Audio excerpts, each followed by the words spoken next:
Hello दोस्तों। HDFC balanced advantage fund ने मई महीने का डिविडेंड डिक्लेयर कर दिया है। आज उसके बारे में हम बात करने वाले हैं इस वीडियो में और उसके अलावा तीन इंपॉर्टेंट पॉइंट्स को हम छुएंगे। पहला है डिविडेंड पेमेंट कितना होगा, वो हम आपको बताएंगे और वो टीडीएस के बारे में बताएंगे। 0.21 0.23 क्या है वो समझाने की कोशिश करेंगे। दूसरी इंपॉर्टेंट चीज कि म्यूचुअल फंड डिविडेंड कैसे पेमेंट करते हैं। देखिए, बहुत सारे प्रश्न आ रहे हैं कि फ्यूचर में क्या फिर वही 0.31 पर यूनिट डिविडेंड होगा या नहीं, या डिविडेंड और बढ़ेगा या और घटेगा। तो वो चीज का जो उत्तर है देने का कोशिश करेंगे इस वीडियो में। और तीसरी इंपॉर्टेंट चीज कि एक कोई डिविडेंड का इन्वेस्टर है जिन्होंने पूरी पूंजी डिविडेंड पर लगाई है, तो क्या ये अप्रोच सही है या गलत है, क्या करना चाहिए डिविडेंड इन्वेस्टर्स को। लेकिन सबसे पहले एचडीएफसी बैलेंस्ड एडवांटेज फंड के बारे में बता देते हैं। तो म्यूचुअल फंड इंडस्ट्री के बहुत बड़े प्लान्स में इसका नाम आता है एचडीएफसी बैलेंस्ड एडवांटेज फंड। और जो डिविडेंड ऑप्शन है जो एचडीएफसी एएमसी या एचडीएफसी म्यूचुअल फंड का, उसको बहुत सारे इन्वेस्टर्स ने पसंद किया है, उसमें सब्सक्राइब किया है। लेटेस्ट एनएवी आपको बता देते हैं, 19.12 की एनएवी है दोस्तों। ये है 27 मई 2020 का डेटा, लेटेस्ट डाटा है दोस्तों। फंड आज की तारीख में ये देखिए 35,120 करोड़ रुपए मैनेज करता है। जैसे कि हमने आपको बताया, जो बड़े फंड्स हैं उसमें नाम आता है एचडीएफसी बैलेंस्ड एडवांटेज फंड का। और सबसे ज्यादा कॉन्सिस्टेंट डिविडेंड पेयर भी है। पिछले 2 सालों में आपने देखा होगा 0.31 पर यूनिट डिविडेंड मिलता था, लेकिन ये डिविडेंड पेमेंट चेंज हुआ अप्रैल के महीने में। अब उसके बारे में बताते हैं। तो दोस्तों, अप्रैल के महीने में ये 0.31 पर यूनिट से 0.23 पर यूनिट डिविडेंड चेंज हो गया। और सेम डिविडेंड आपको मिलेगा मई के महीने में भी। दोस्तों ये नोट करके रखें, डिविडेंड बढ़ा नहीं है अप्रैल से मई, लेकिन डिविडेंड घटा भी नहीं है। रिकॉर्ड डेट है 26 मई, यानी 26 मई को आपके पास जितनी यूनिट्स थी उसके हिसाब से आपको पेमेंट मिल जाएगा 0.23 पर यूनिट के हिसाब से। अब इसमें भी बहुत सारे सब्सक्राइबर्स के कमेंट्स आए, प्रश्न आए कि उनको 0.23 नहीं 0.21 मिला है, तो वो भी हम आपको समझाने की कोशिश करते हैं। दोस्तों देखिए, पहले डिविडेंड डिस्ट्रीब्यूशन टैक्स हुआ करता था, वो mutual fund house direct payment कर देती थी गवर्नमेंट को। तो आपको जो 0.31 जो आपके हाथ में आता था, वो टैक्स आप पे नहीं करते थे। वो क्या होता था, पहले से ही म्यूचुअल फंड हाउस ने पेमेंट कर दी। लेकिन इस बार के बजट में ये डिविडेंड डिस्ट्रीब्यूशन टैक्स जो है वो एबॉलिश हो गया है। और टीडीएस जो है, जो कंपनी है, वो 10% काट कर आपको पेमेंट कर रही है ये डिविडेंड इनकम के लिए। तो वो चीज को आप नोट करें, ये टीडीएस 10% काट कर आपको मिल रहा है, तो आपके अकाउंट में उस हिसाब से ही पेमेंट होगा। दोस्तों ये चीज को आप नोट करें।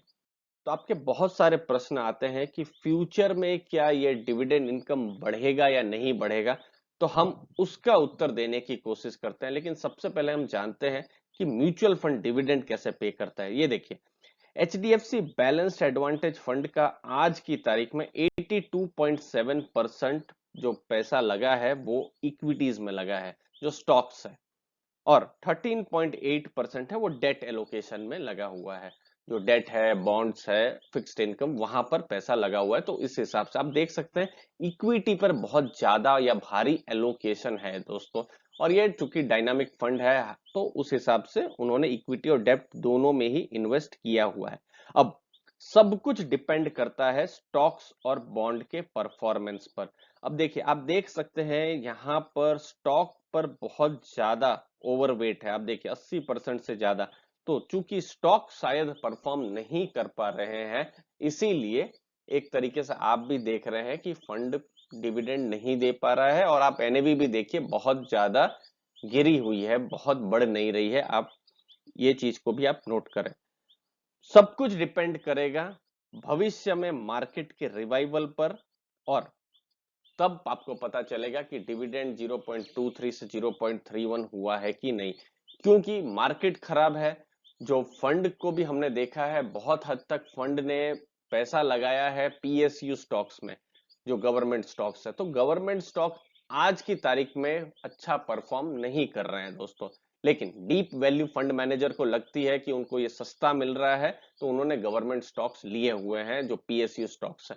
तो जब वो परफॉर्म करेंगे या दूसरे भी जो फंड के दूसरे भी स्टॉक्स है परफॉर्म करेंगे, क्योंकि फंड बहुत ज्यादा हैवी वेट है इक्विटीज में, तो वो जब परफॉर्म करेंगे तो जरूर, तो बिल्कुल फंड का एनएवी भी बढ़ेगा और ऐसा एक्सपेक्ट भी कर सकते हैं कि डिविडेंड इनकम भी भविष्य में बढ़े।